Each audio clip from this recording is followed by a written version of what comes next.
अस्सलामुअलैकुम दोस्तों, आज मैं इस लेक्चर में आप सबको recursive and non recursive form के बारे में डिफरेंस बताऊंगा और इससे रिलेटेड जो क्वेश्चंस आते हैं वो भी समझाऊंगा।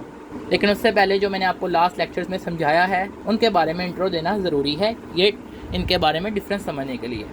तो हमने लास्ट लेक्चर्स में यही पढ़ा था कि अगर सीक्वेंस में हमारे दो एडजेकेंट टर्म्स के दरमियान डिफरेंस कॉमन हो, कोई भी दो एडजेकेंट टर्म्स लो और उनके दरमियान में डिफरेंस निकालो, अगर वो कॉमन आता है तो हम कहते थे उसमें कि वो अरिथमेटिक सीक्वेंस है। अगर उनके दरमियान रेशो कॉमन आती थी तो हम कहते थे यानी कि एडजेकेंट टर्म्स का मतलब होता है साथ साथ, यानी कि 4 और 2, यानी कि हम कोई भी दो एडजेकेंट टर्म्स पकड़ते थे और उनकी रेशो निकालते थे। अगर वो कॉमन आती थी तो हम उसे जियोमेट्री कहते थे। अगर उनकी एडजेकेंट टर्म्स के दरमियान जो गैप है वो वेरिएबल की फॉर्म में होता था तो हम इस तरह के सीक्वेंस को ट्रायंगुलर सीक्वेंस कहते थे। तो ये सारी पुरानी चीज़ें हैं और मैंने आपको अरिथमेटिक के दो फार्मूले भी बताए थे लास्ट लेक्चर्स में, और जियोमेट्री का ये भी फार्मूला बताया था, ये नहीं बताया था, लेकिन जियोमेट्री का फार्मूला एक ये भी है। तो अभी आपने ये परेशान नहीं होना कि इसकी नॉन रिकर्सिव फार्मूला कैसे है, ये रिकर्सिव कैसे है, कैसे पता चलेगा। है तो बहुत ईजी चीज़, लेकिन आपको आगे जाके पता चल जाएगी। अभी आपने ये टर्म्स की तरफ भी गौर नहीं करना। इसकी एग्जांपल यानी कि फाइबोनाची और फैक्टोरियल सीक्वेंस है। ये कैसे है वेरिएबल की फॉर्म में, या हम इसे ट्रायंगुलर सीक्वेंस क्यों कहते हैं, यानी कि फाइबोनाची सीक्वेंस को या फैक्टोरियल सीक्वेंस को, क्योंकि इनके जो एडजेकेंट टर्म्स होती हैं उनके दरमियान जो गैप होता है वो वेरिएबल की फॉर्म में होता है, मतलब कि वेरी होता है। एग्जाम्पल के जरिए अभी आपको समझा देता हूँ। अब ये देखें ना, अगर ये 1 का फैक्टोरियल, 2 का फैक्टोरियल एंड सो ऑन इसी तरह होता है सीक्वेंस में, लेकिन जब हम 1 का फैक्टोरियल निकालते हैं क्या आता है 1, 2 का फैक्टोरियल 2, 3 का फैक्टोरियल 6, 4 का फैक्टोरियल 24, 5 का फैक्टोरियल 120। यानी कि आप इनके दरमियान आप डिफरेंस देखो, ये 2 - 1 1, 6 - 2 4, 24 - 6, यानी कि डिफरेंस जो है वो वेरिएबल की फॉर्म में, मतलब कि वेरी कर रहा है हर दफ़ा एडजेकेंट टर्म्स के साथ। तो फिर हम इस तरह के सीक्वेंस को क्या कहते हैं, ट्रायंगुलर सीक्वेंस या वेरिएबल सीक्वेंस। और इसकी एग्जांपल क्या है, फाइबोनाची सीक्वेंस या फैक्टोरियल सीक्वेंस। अब बात करते हैं कि कैसे पता चलेगा डिफरेंस जो है रिकर्सिव और नॉन रिकर्सिव के दरमियान। ये देखें, रिकर्सिव में क्या लिखा है मैंने, एवरी टर्म, इसका मतलब है डिपेंड करती है ऑन इट्स बैक टर्म। जैसा कि मैं कहूँ, अगर आपने ए एन टर्म निकालनी है तो वो कैसे निकालेंगे, अगर आपको ए एन -1 मतलब कि उससे पिछली टर्म दी गई हो और साथ में आपको कॉमन डिफरेंस दिया गया हो, तब आप वो टर्म निकाल सकते हैं। तो इस तरह की फॉर्म को हम क्या कहते हैं कि रिकर्सिव फॉर्म, यानी कि हमने जब भी कोई टर्म निकालनी है तो हमें उससे पहले उसकी जो लास्ट टर्म है या उसकी बैक वाली टर्म जो है वो पता होगी, तो हम कहेंगे इस तरह के फार्मूले को कि ये रिकर्सिव फॉर्म में है। अब फ़र्ज़ करें कि मैंने A7 निकालना है कि व्हाट इज़ A7, तो मैं A7 तब तक फाइंड नहीं कर सकता जब तक मुझे A6 नहीं पता होगा। तो इस वजह से हम कहेंगे कि ये जो फॉर्म है या ये जो एक्सप्रेशन है ये क्या है, रिकर्सिव फॉर्म में है, क्योंकि ये डिपेंड करती है अपनी बैक वाली टर्म पे और साथ में कॉमन डिफरेंस। अब ये देखें, ये जो है ये रिकर्सिव फॉर्म ऑफ जियोमेट्रिक है, यानी कि अगर मैंने यहाँ पे भी वही चीज़ है कि अगर मैंने कोई एन टर्म निकालनी है तो मुझे उससे पिछली वाली टर्म पता होगी, तभी मैं ये टर्म निकाल सकता हूँ। तो इस वजह से हम कहेंगे ये रिकर्सिव फॉर्म है किसकी, जियोमेट्रिक की, क्योंकि इसमें क्या है, कॉमन रेशियो इन्वॉल्व है। ऊपर वाले में क्या थी, कॉमन डिफरेंस इन्वॉल्व था, इस वजह से हमने उसे अरिथमेटिक कहा। यानी कि मिसाल के तौर पर अगर मैंने A10 निकालना है तो उसके लिए मुझे उससे पिछली टर्म मतलब कि A9 और साथ में उनका कॉमन डिफरेंस पता होना चाहिए, तभी मैं वो टर्म निकाल सकता हूँ। तो इस तरह की फॉर्म को हम कहेंगे रिकर्सिव फॉर्म। अब ये देखें, यहाँ पे फ़र्ज़ करें अगर मैंने n का फैक्टोरियल निकालना है तो उसका फार्मूला हम पढ़ के आए हैं कि n × n-1 का फैक्टोरियल, यानी कि यानी कि जिसका भी फैक्टोरियल निकालना है हम उस नंबर को उसमें से a कम करके उसके फैक्टोरियल से मल्टीप्लाई कर देंगे। तो यहाँ पे भी देखें ना, 7 का फैक्टोरियल किस पर डिपेंड कर रहा है, अपनी से लास्ट टर्म के फैक्टोरियल पर डिपेंड कर रहा है। तो इस वजह से हम क्या कहेंगे कि ये रिकर्सिव फॉर्म है फैक्टोरियल की या ट्रायंगुलर सीक्वेंस की, क्योंकि मैंने आपको बताया कि जो फैक्टोरियल वाला सीक्वेंस होता है वो भी ट्रायंगुलर की फॉर्म होता है, तो इस वजह से ये ट्रायंगुलर सीक्वेंस भी हो सकता है रिकर्सिव फॉर्म की। अब बात करते हैं नॉन रिकर्सिव फॉर्म कौन सी होती है या नॉन रिकर्सिव सीक्वेंस कौन से होते हैं। अब बात करते हैं नॉन रिकर्सिव फॉर्म की। नॉन रिकर्सिव में क्या होता है कि हर टर्म जो भी हमने निकालनी है वो डिपेंड करती है सिर्फ फर्स्ट टर्म और साथ में या कॉमन डिफरेंस या कॉमन रेशो, यानी कि अगर अरिथमेटिक होगा तो उसमें डिफरेंस मैटर करेगा और अगर जियोमेट्रिक होगा तो उसमें रेशो मैटर करेगी। अब लेट्स सपोज ये फार्मूला जो है ये है नॉन रिकर्सिव, क्यों, क्योंकि इसमें क्या हो रहा है कि हर जो टर्म है वो डिपेंड कर रही है सिर्फ फर्स्ट टर्म पे और साथ में उसके कॉमन डिफरेंस पे। जिस तरह मिसाल के तौर पे अगर मैंने A7 निकालना है तो वो क्या होगा इस फार्मूले के मुताबिक A1 + 6G, तो इसमें हमें क्या चाहिए, सिर्फ और सिर्फ A1 चाहिए और साथ में कॉमन डिफरेंस चाहिए। तो जब इस तरह का सिचुएशन हो तो फिर हम कहते हैं ये नॉन रिकर्सिव फॉर्म है, यानी फार्मूला की नॉन रिकर्सिव या नॉन रिकर्सिव फार्मूला है। अब यहाँ पर अगर आप देखें, ये भी एक नॉन रिकर्सिव फॉर्म है किसकी, जियोमेट्रिक सीक्वेंस की, क्योंकि इसमें कॉमन रेशियो इन्वॉल्व है। अब ये देखें यहाँ पे भी क्यों, कैसे हमें पता चला ये नॉन रिकर्सिव फॉर्म है, क्योंकि हमारी जो भी टर्म हमने निकालनी है वो सिर्फ हमारी फर्स्ट टर्म और साथ में कॉमन रेशियो पे डिपेंड करती है। इस वजह से हमने कहा कि ये क्या है, नॉन रिकर्सिव। जैसा कि अगर A9 निकालना है तो हमें क्या चाहिए, सिर्फ और सिर्फ A1 पता होना चाहिए और कॉमन रेशियो पता होना चाहिए, तो हम A9 निकाल सकते हैं। तो ये मेन चीज़ है, ये पता होगी, ये आपको याद होगी। आपसे MCQs में पूछा जाए और आपको कोई फॉर्म दे दी जाती है, आपको कहा जाता है कि ये कौन सी फॉर्म है, ये रिकर्सिव है या नॉन रिकर्सिव है, तो आप बता सकते हैं अगर आपको ये डेफिनेशन के बारे में पता होगा। अब ये मैंने जितनी भी अभी तक चीज़ें बताई ये MCQ से रिलेटेड थी, ये जब शॉर्ट क्वेश्चन करते हैं उसमें आपकी हेल्प करती हैं। अब हम बात करते हैं कि इससे रिलेटेड क्वेश्चंस कैसे आते हैं, मतलब कि शॉर्ट क्वेश्चंस या लॉन्ग क्वेश्चंस। अब आप ये देखें क्वेश्चन, अब सबसे पहले अगर मैं आपसे पूछूं ये कौन सी फॉर्म है, ये रिकर्सिव फॉर्म है या नॉन रिकर्सिव फॉर्म है। देखें हमारी जो टर्म है वो किस पे डिपेंड कर रही है, बैक टर्म पे डिपेंड कर रही है या हमारी टर्म जो है वो फर्स्ट टर्म पे डिपेंड कर रही है। तो यहाँ पे देखिए ये n है, n-1 का मतलब है इसकी बैक टर्म, तो यहाँ से हम कहेंगे क्या है, ये रिकर्सिव फॉर्म है। अब क्वेश्चन क्या आता है, क्वेश्चन आता है आपको रिकर्सिव फॉर्म में, आपको कोई भी क्वेश्चन दे दिया जाता है और आपको कहा जाता है इसको नॉन रिकर्सिव फॉर्म में कन्वर्ट करो। तो उसके दो तरीके हैं, एक फॉरवर्ड सब्स्टिट्यूशन है और एक बैकवर्ड सब्स्टिट्यूशन है। मैं आपको दोनों ही समझाऊंगा। तो सबसे पहले फॉरवर्ड सब्स्टिट्यूशन वाला मेथड समझते हैं और फिर बैकवर्ड वाला। रिकर्सिव फॉर्म से नॉन रिकर्सिव फॉर्म का मतलब ये है कि हमने इसे इस तरह की फॉर्म में कन्वर्ट कर देना है, मतलब कि an जो है इज इक्वल हो कोई ऐसी फॉर्म में कन्वर्ट हो जाए कि वो अपनी A1 वगैरह यानी कि फर्स्ट टर्म पे डिपेंड करे, मतलब कि n-1 पे डिपेंड ना करे, यानी कि कोई A1 आ जाए किसी तरह।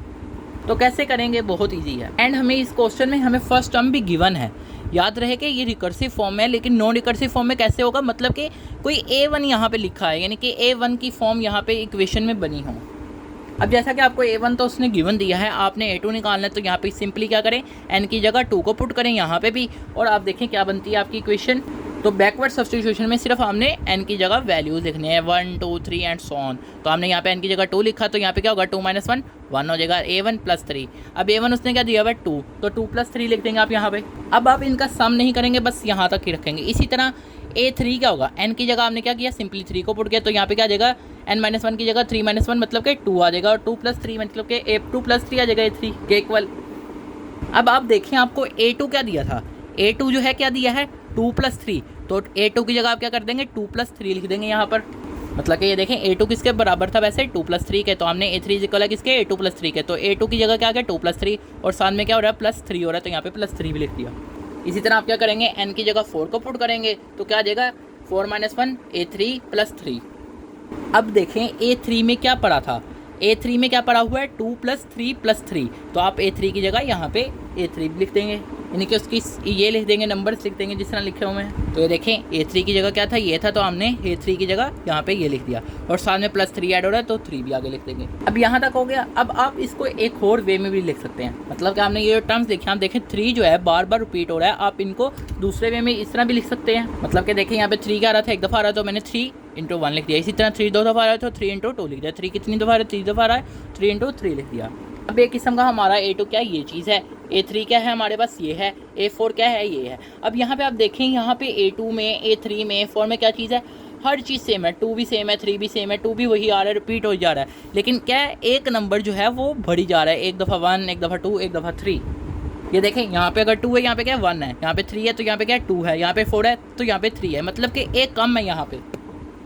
अब मैं अगर इनमें से किसी की जगह भी, मिसाल के तौर पे अगर मैं 4 की जगह n कर दूं, यानी 4 की जगह मैं 4 को रिप्लेस कर दूं n से, तो मैं 3 को किस तरह रिप्लेस कर सकता हूं, 3 को मैं रिप्लेस करता हूं n-1 से। क्योंकि ये सारे नंबर जो आप देखें तो चेंज हो रहे हैं सीक्वेंस के हिसाब से। मीन्स के यूँ मतलब कि अगर मैंने n को रिप्लेस किया 4 से, यानी कि n इज इक्वल है 4 के, तो n-1 क्या होगा, 4 - 1 इज इक्वल है 3, तो मैंने 3 की जगह क्या लिख दिया, n-1 लिख दिया। तो अब हमारे पास ये क्या आ गई, एक नॉन रिकर्सिव फॉर्म आ गई।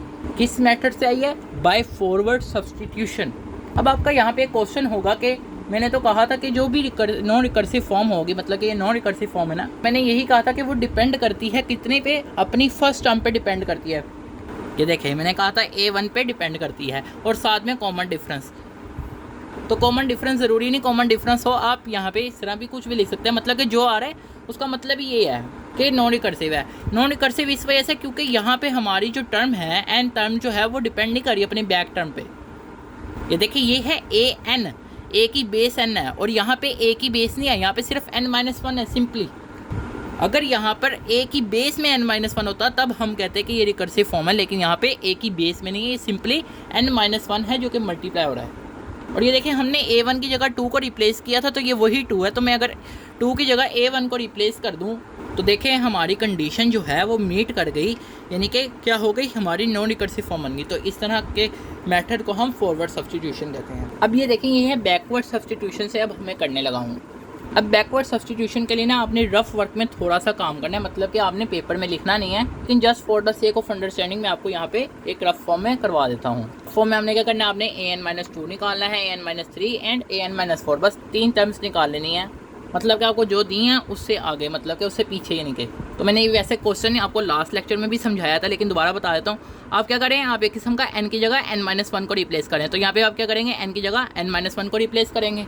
जब आपने यहाँ पे n की जगह इसको रिप्लेस किया, यहाँ पे n की जगह रिप्लेस किया, तो ये टर्म बन गई और साथ में -1 है तो ये आ गया, +3 आ गया।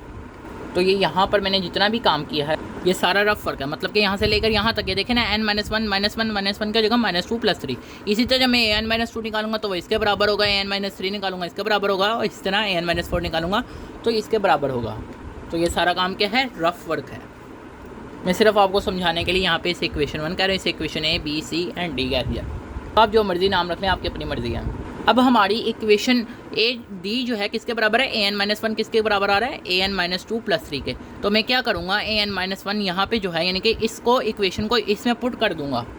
ये देखें an-1 की जगह क्या था, an-2 +3, तो मैंने यहाँ पे क्या किया, an-1 की जगह ये चीज़ लिख दी और साथ में क्या और इसके साथ +3 हो रहा है तो यहाँ पे +3 भी लिख दिया। मैंने क्या किया था, एक किस्म का इक्वेशन डी को जो है इक्वेशन 1 में पुट किया था और हमारे पास ये चीज़ आ गई। इसी तरह आप यहाँ पे देखो क्या है, an-2, तो आप नीचे क्या लिखोगे, an-2 की जगह ये टर्म लिख दोगे और साथ में उसके साथ जो टर्म्स ऐड हो रही हैं वो लिख दोगे। तो ये देखें an-2 की जगह क्या रहा है, an-1 +3, तो मैंने an-2 की जगह इस टर्म को रिप्लेस किया और साथ में क्या हो रहे हैं, 3 और 3 ऐड हो रहे हैं, तो वो भी यहाँ पे ऐसे लिख दिया। इसी तरह जब आप हर इक्वेशन को पुट करते जाओगे स्टेप बाय स्टेप तो आपके पास इस तरह यहाँ पर आंसर आता रहेगा।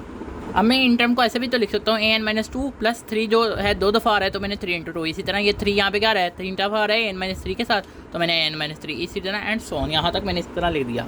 मतलब कि आप यहाँ पे देखें ये इस तरह अब हमारी ये an जो है इसके बराबर भी हो सकता है, यानी कि an इसके बराबर भी हो सकता है, an इसके बराबर भी हो सकता है एंड an इसके बराबर भी हो सकता है एंड सो ऑन।